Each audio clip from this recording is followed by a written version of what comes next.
welcome to another exciting episode of Quick Review Thursday. Yeah. I'm the Moo Cow, otherwise known as Paulie Presenza, and I am joined by... Jonathan Moody. I don't have any other names. And we have Sir Squeakums with us. Is that his name? That's his nickname. What's his real name? His real name is Continuity Monkey, and we didn't really need him too much today for this particular movie. What are we talking about? We are talking about the Attic Expedition. Expedition, yeah. Right, like an expedition into the attic. I guess. It's a very interesting movie. It just kind of appeared out of nowhere. It's actually a screener copy that I found in one of the bookstores in Norfolk, the Book Exchange, and it looked interesting. It had Seth Green, it had Jeffrey Combs, it had Ted Raimi, it had Alice Cooper. Alice Cooper, I mean, dear Lord. So I'm like, wow, this should be interesting. I've never heard of this movie. Let's try it. So we decided to do a quick review for it, and it was very interesting. It was very interesting and actually kind of enjoyable. Kind of enjoyable, kind of confusing. Confusing, but it was very. It was from. It was. I think it confused us from like the very opening. Of the movie. So. But to be fair, a lot of things went back in and you made connections later on. It was like, oh, that's why this happened, and oh, that's. Can you sum this movie up for people? Ain't no way in hell. Okay, so there's this guy, Trevor Blackburn. He, I guess, is a writer. He wrote some kind of esoteric book of spells that I guess was going to use in order to be with his wife forever, and they were going to be much more powerful if they did this spell, but it didn't go right. Well, apparently he messed up, and he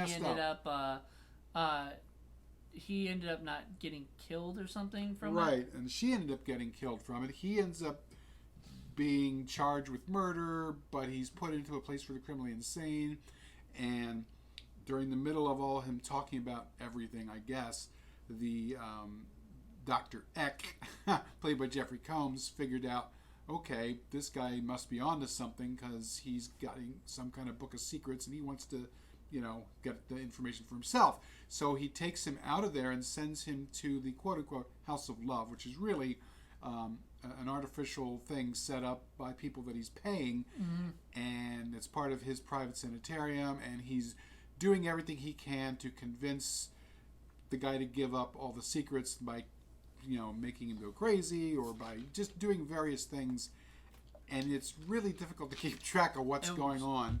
It was confusing. But he starts, Trevor starts figuring things out little by little, and then shenanigans happens, and things kind of sort of come full circle. Exactly. So yeah, when he's in the House of Love or whatever, it just is this like, I guess you were saying it's one flew over the cuckoo's nest, but like even kookier or something. Much kookier. So it was, it was, and so there's this guy Ronald who has a puppet. And I think he was your favorite character. Yeah, I guess it's like One Flew Over the Cuckoo's Nest meets Nightmare on Elm Street. Yeah. That's probably the best mashup idea. If I'm correct, Andras Jones was in one of the Nightmare on Elm Streets. If not. He seemed familiar, I just don't remember him.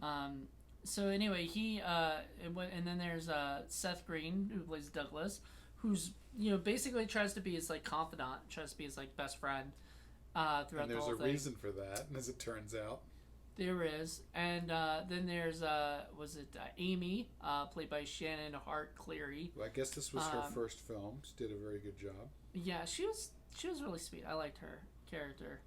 And then there's, I guess that was it of the... Oh, well, there's the Liz, I guess, was the typewriter girl, right? Typewriter girl. And then there's Beth Bates playing Faith. Playing Faith, yes. And so Faith is sort of still there, apparently. So he's just trying to figure out, because he knows she's there, but he can't figure out who is Faith, basically. And he'll have these weird dreams. Find the one that has no clothes on. Yeah, well, you think so. I don't know. And But she can hide herself, so she's been hiding herself. Even though she's dead, she's trying to get him to die so that he can complete the ritual and get them both. Because she can't die completely and she can't live completely until this ritual's done. So she's haunting him, and so she's part of what's going on. So that is going on in addition to Dr. X's little thing. So it's a very interesting, curious film.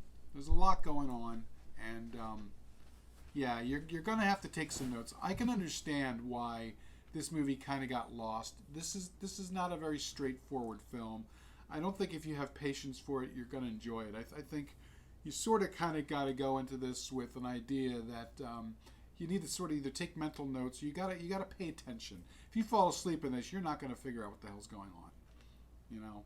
But at least the movie does come back and fill you in on some of the things. It doesn't do it completely, but it does enough that you're like, oh, this makes sense. That makes sense. Finally, you know. Yeah, there's a lot of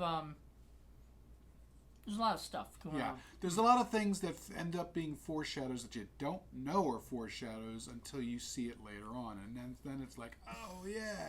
And the one thing we really wanted to mention is that we love Seth Green in this movie because he was not Seth Green. Like, this was something that we were pretty sure Seth Green took this movie because he wanted to do something different. You know, either that, or I think he was possessed by faith at the time. He was like, yeah, I'm gonna do. Well, he did do a good job with that shit. He really did. Some things like we were wondering before. We don't want to spoil too much. You generally don't see Seth Green play this kind of role ever.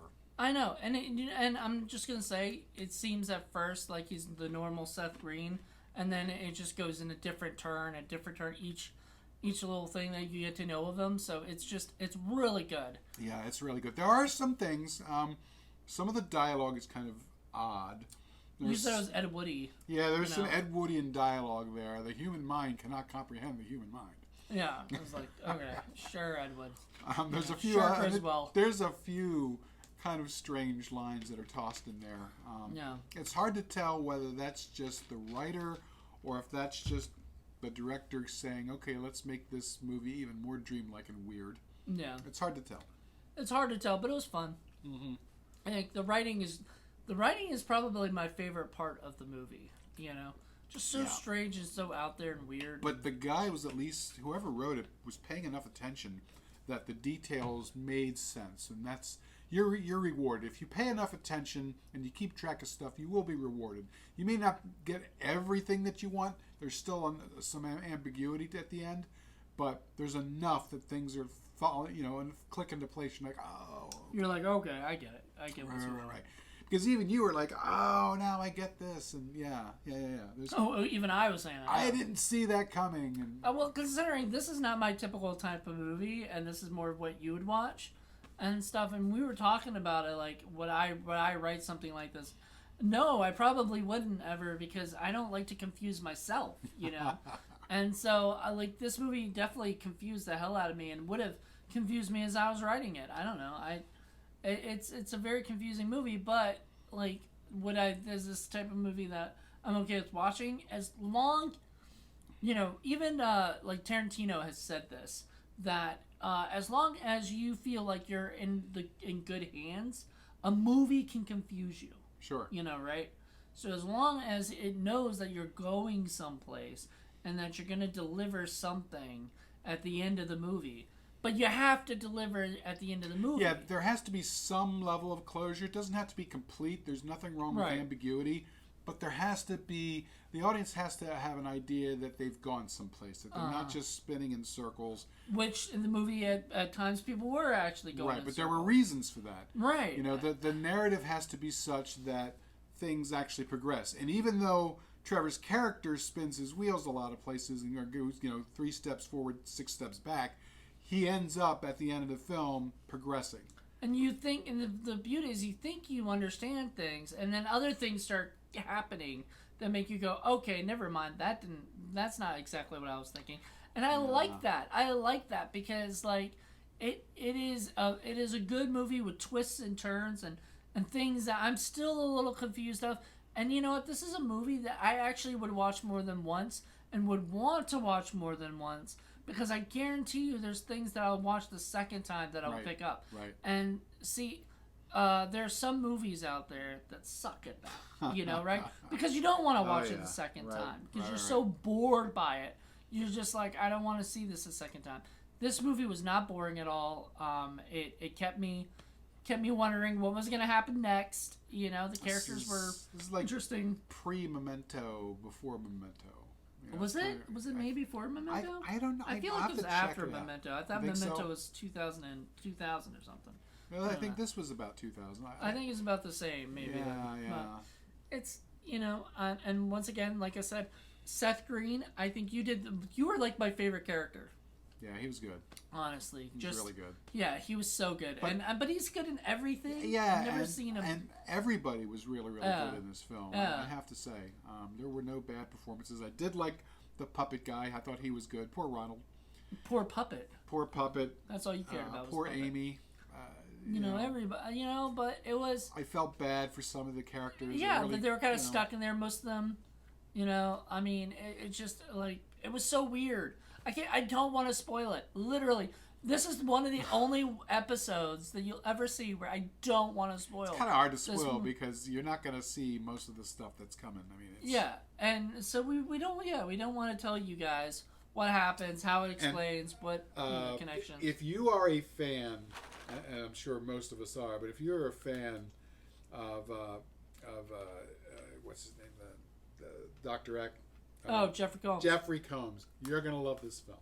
As usual, he's done another masterful job, and he's just really wonderful. He really sells the character. Him and Ted Raimi are in it together, like throughout the whole movie.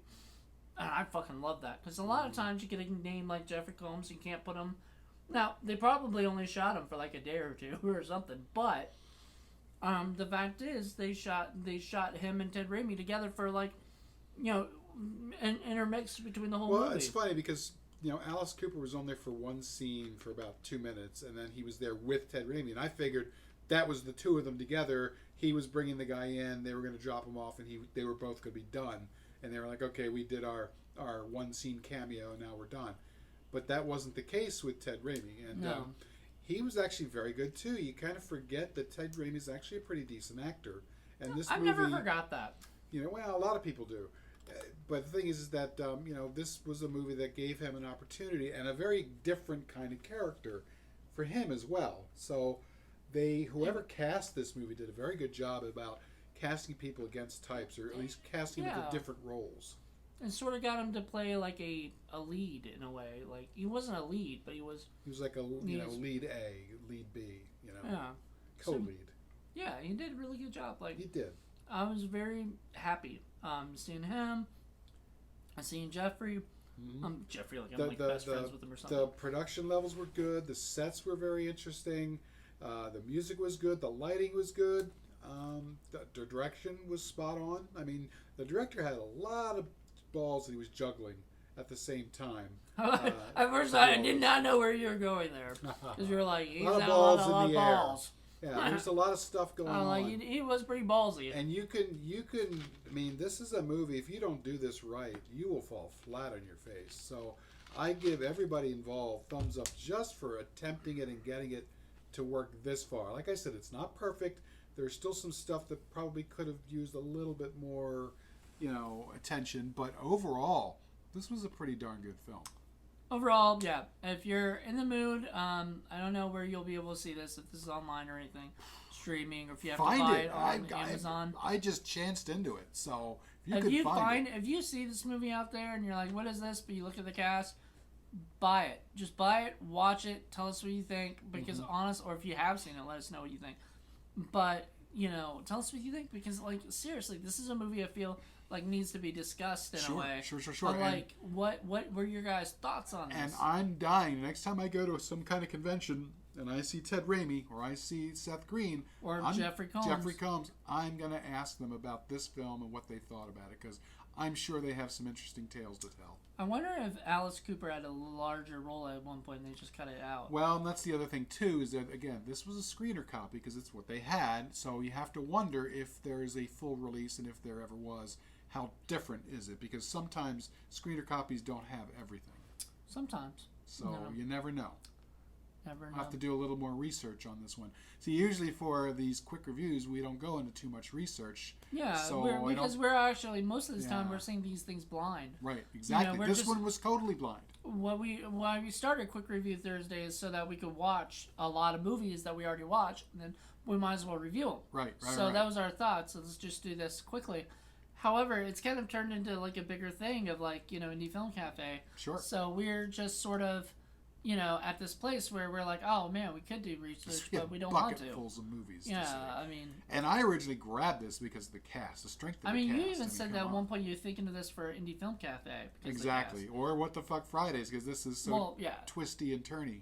Well, you didn't know that at the time. Didn't know it at the time. But now, yeah, you definitely see that. So, well, we just want to say thank you to everybody that checked this out. If you guys had seen it, leave us a comment. Give us a thumbs up. Check out our Patreon, patreon.com/Indie Film Cafe if you get a chance. And we'll talk to you soon. All right. Check out the Attic Expeditions, and we'll see you next time. Bye. Bye.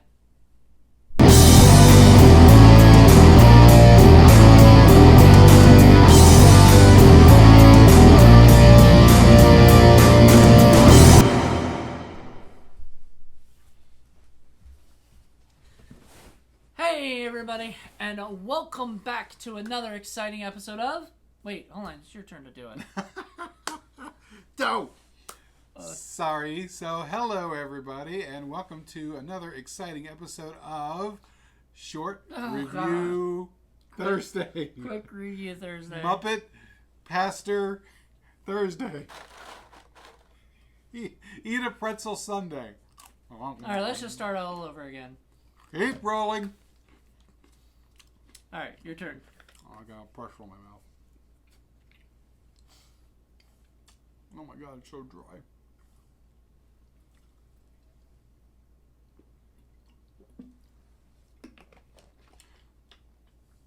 Hey everybody, and welcome to another exciting episode of Quick Review Thursday. Yeah. Yeah.